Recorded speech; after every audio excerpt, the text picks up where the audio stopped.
ডাইনিংটা সরো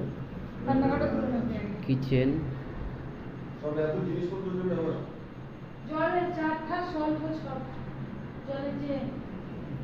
স্পেন্সারটা ওটা দিয়ে দাও। এই একটা রুম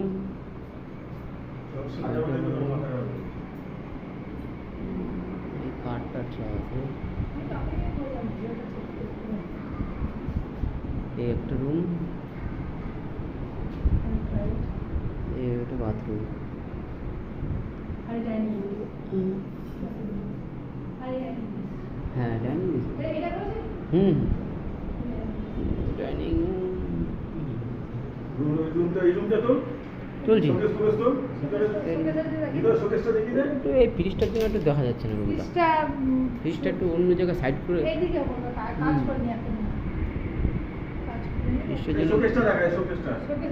দেখেন হ্যাঁ